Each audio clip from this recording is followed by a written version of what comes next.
कार्यक्रम के पुण्यार्चक हैं डॉक्टर सुधा मलैया एवं Shri Jayant Malaiya. Doctor Sudha Malaiya chancellor Eklavya university, member of national commission for women, national secretary BJP, state president Mahila Morcha Madhya Pradesh, chief editor Ojaswini magazine, historian, archaeologist, journalist and author of Kundalpur, Granthmala in 4 volumes and many other books, wife of Shri Jayant Malaiya, Minister of Finance, Government of Madhya Pradesh.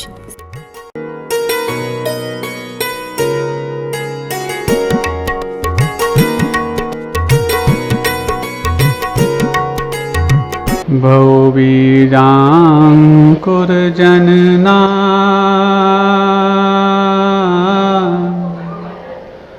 भवबीजाङ्कुरजनना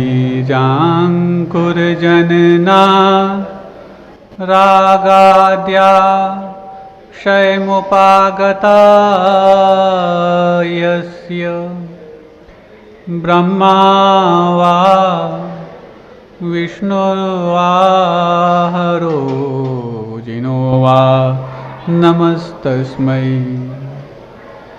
जो विद्यादिसागर सुधी, जो विद्यादिसागर सुधी, गुरु हैं हितैषी, शुद्धात्म में निरत नित्य हितोपदेशी। वे पाप ग्रीष्म ऋतु में जल हैं सयाने, पूजूं उन्हें सतत केवल ज्ञान पाने, पूजूं उन्हें सतत केवल ज्ञान पाने। देवादिदेव 1000 श्री चिंतामणि पार्श्वनाथ भगवान की जय हो। परम पूज्य आचार्य परमेष्ठी गुरुदेव श्री विद्यासागर जी महामुनिराज की जय हो। परम पूज्य आचार्य श्री समय सागर जी महाराज की जय हो। 3 कम 9 करोड़ मुनिराजों की जय हो। परम पूज्य सौम्य मूर्ति 108 श्री सौम्य सागर जी महाराज जी की, समस्त मुनि संघ की नमोस्तु महाराज। 2 शब्द होते हैं, एक फैमिली और एक फैमी। कई बार गलत फहमी होती है तो कई बार गलत फैमिली हो जाती है। ये तो पुण्य का उदय है कि अपन सब गलत फैमिली में तो नहीं है, लेकिन इतना पुण्य और अच्छा माना जाए कि अपन गलत फहमी में भी ना हो। कई बार लोग कहते हैं किसी तीसरे व्यक्ति के आने से 2 व्यक्तियों में गलतफहमी हो जाती है। सुना होगा कई बार आपने, किसी तीसरे व्यक्ति के आने से 2 व्यक्तियों में गलतफहमी हो जाती है। ये बात गलत है, बल्कि सच तो बात ये है 2 व्यक्तियों के बीच में गलतफहमी ही तीसरे को स्थान दे देती है। हम तीसरे को कर्ता मान करके और अपने आप को अकर्मण्य कह दें, हम तीसरे को दोषी मान करके खुद को निर्दोष बना दें, ये भी ठीक नहीं। लेकिन जब दोष होता है तब तीसरा जाकर के अपना काम करना प्रारंभ कर देता। नरकों में भी जब 2 नारकियों में लड़ाई हो तब जाकर के असुर कुमार काम कर पाता। असुर कुमार अनावश्यक, चूंकि वहां पर ऐसी बहुलता है, यदि असुर कुमार के पास कुछ बढ़ाने का यदि सामर्थ्य है तो देवों को बढ़ा के देखे, क्यों नहीं बढ़ा पाता? नरकों में ही बढ़ाने का उसका जो मकसद है वो पूरा क्यों हो पाता? क्योंकि वहां पर ये द्रव्य क्षेत्र काल भाव ऐसा ही है। इसका मतलब वहां गलतफहमियां हैं, इस कारण से तीसरे को स्थान मिल रहा। और जहां पर गलतफहमियां नहीं हैं, तीसरा क्या 30 भी आ जाएं तो स्थान नहीं मिल पाता। परिवार में भी कई बार ऐसा हो जाता, जिनको कल तक हम सबसे सगा मानते थे, कई बार जब वो किसी गलतफहमी के शिकार हो जाते हैं तो लगता है आपसे तो ऐसी उम्मीद नहीं की थी। होता कि नहीं होता? आप सब परिवार में रहते कि नहीं रहते? रिश्तेदार में भी रहते होंगे सब कुछ। आज हम थोड़ी पारिवारिक बात कर लें। बहुत दिन हो गए तुम्हारी धर्म ज्ञान की बात कराते कराते, समाज की बात कराते कराते। परिवार तो पहले मुख्य तो यूनिट परिवार है। जब परिवार सुरक्षित होगा तो समाज सुरक्षित होगी, समाज सुरक्षित होगा तो देश सुरक्षित होगा, और देश सुरक्षित होगा तो ये पूरा पूरा 2.5 द्वीप का मनुष्य लोक सुरक्षित होगा। और जब ये सुरक्षित हो जाएगा तो 3 लोग तो सुरक्षित होने को तैयार बैठा ही बैठा है। परिवार वो इकाई है जहां पर संबंधों के लिए कोई आकार मिलता है। कई प्रकार के संबंध हुआ करते हैं। उपयोगिता के भी संबंध होते हैं, आत्मीयता के भी संबंध होते हैं,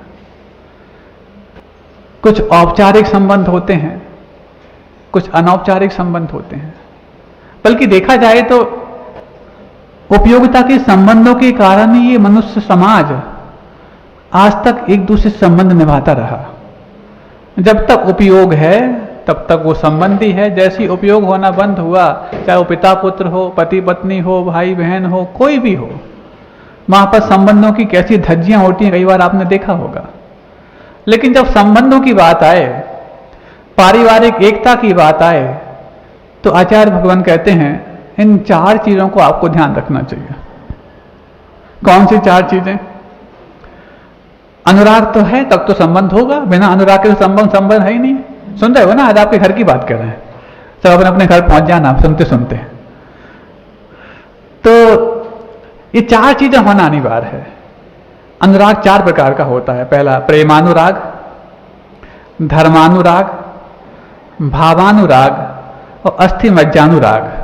ये 4 प्रकार के अनुराग हुआ करते हैं। प्रेमानुराग समझते होंगे। धर्मानुराग मतलब साधर्मी के प्रति हमारा ऐसा अनुराग कि यदि उस पर कोई आंच आए तो मुझ पर भी ऐसा लगे कि मैं तप रहा हूं। भावानुराग भी है, एक भाव को ये ठेस लगती है तो उस भाव को रखने वाला दूसरा व्यक्ति भी खुद को ठेस हुआ मानता है।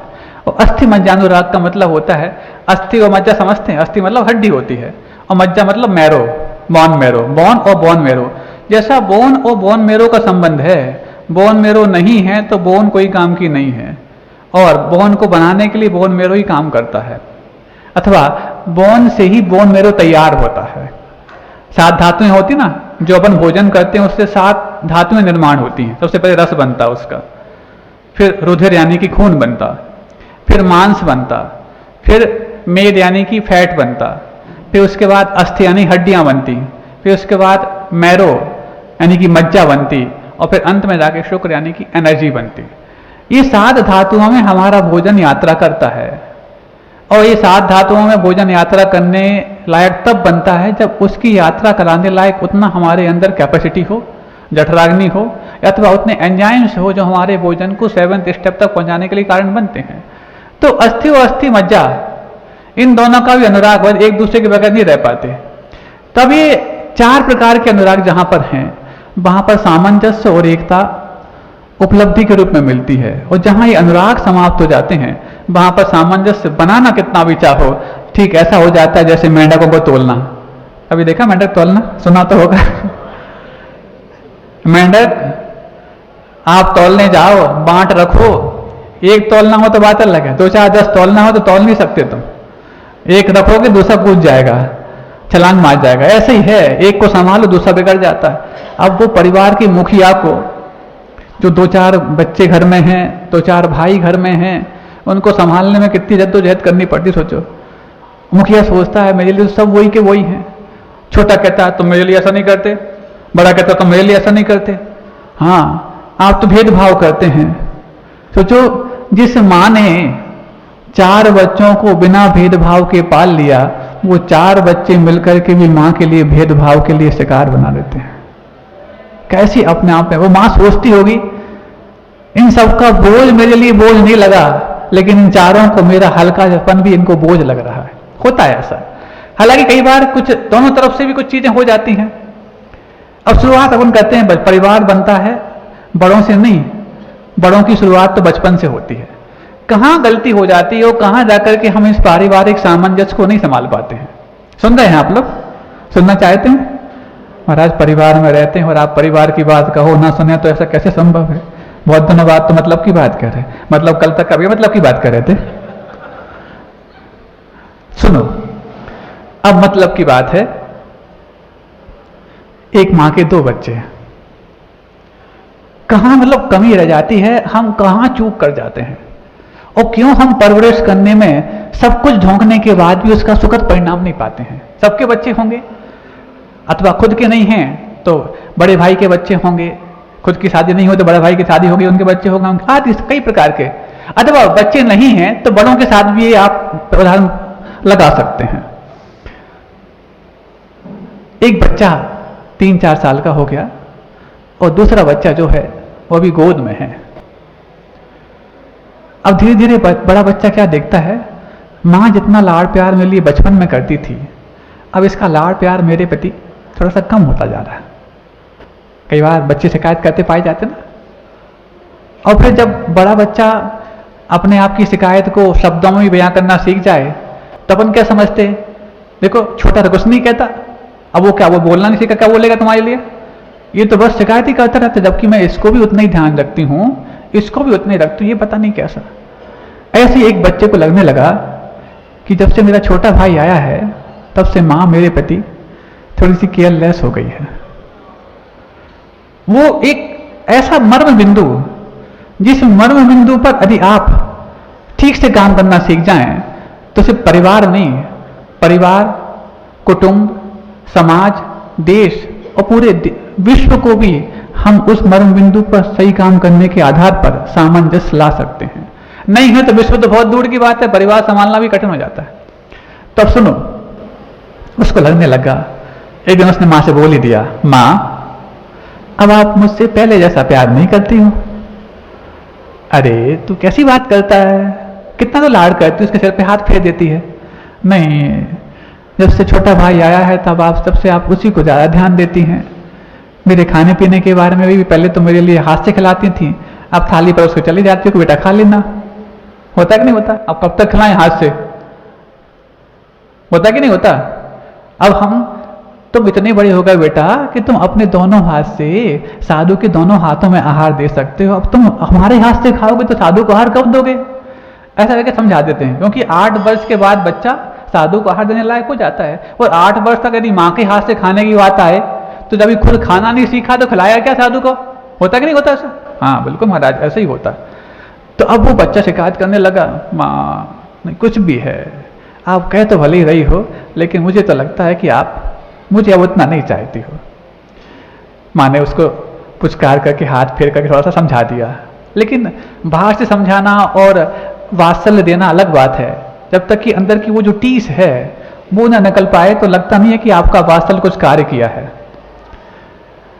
कुछ दिन हुए, फिर उसको लगा माँ बोलती तो है कि मैं तुझसे प्यार करती हूँ, लेकिन दिखता तो यही कि उसी से दिन भर उसको गोद में रखी रहती है।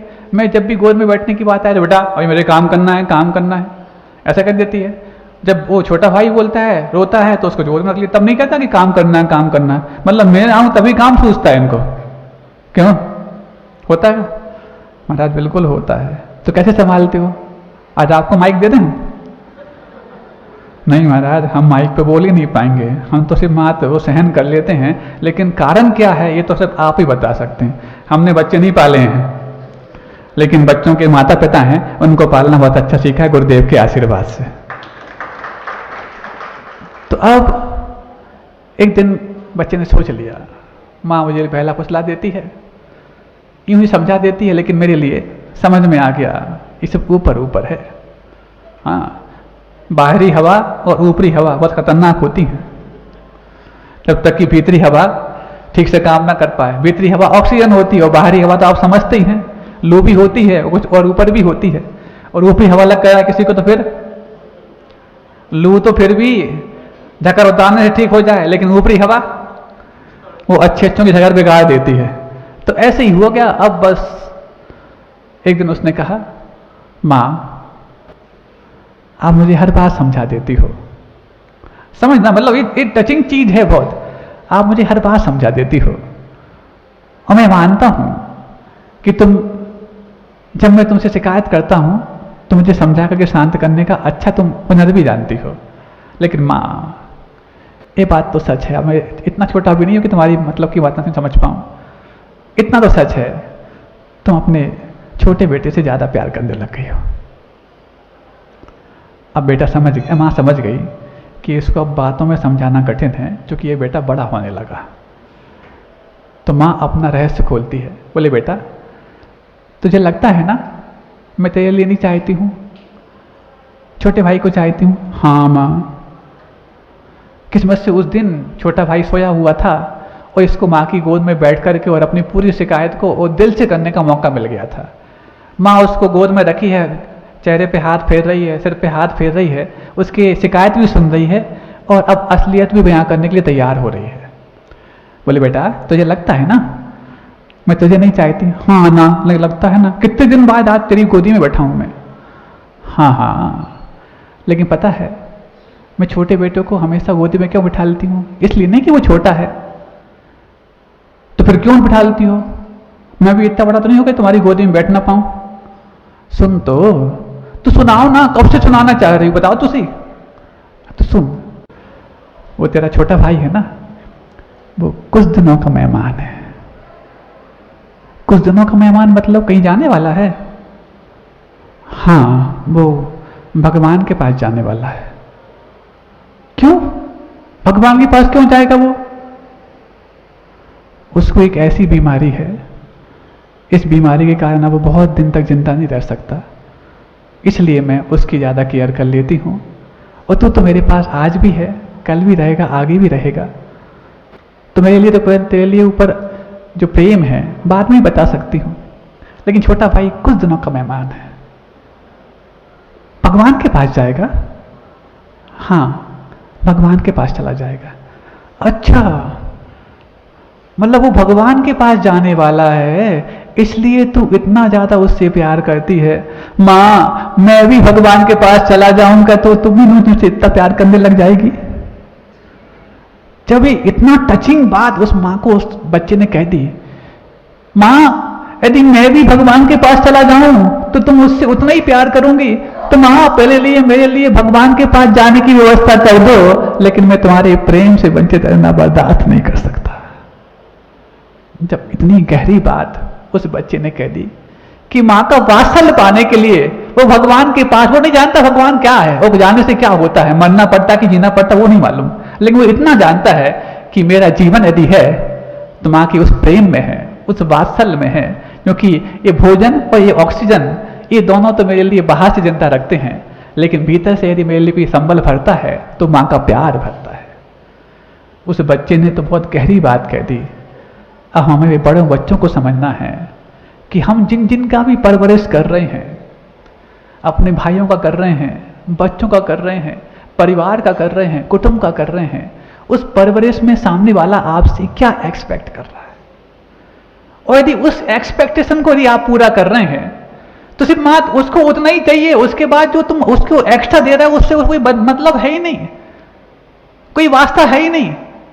और यदि उस तुम टचिंग पॉइंट को पकड़ना सीख जाओ तो तुम कम मेहनत में भी अपने पूरे परिवार को संभालना सीख जाओ। लेकिन हम मेहनत बहुत करते हैं, परिश्रम बहुत करते हैं, पुरुषार्थ इतना करते हैं कि सबको संतुष्ट कर जाएं, लेकिन कोई भी व्यक्ति सबको संतुष्ट कर नहीं सकता, बशर्ते कि उसको उस मर्म बिंदु को पता लगाना आ जाए। तो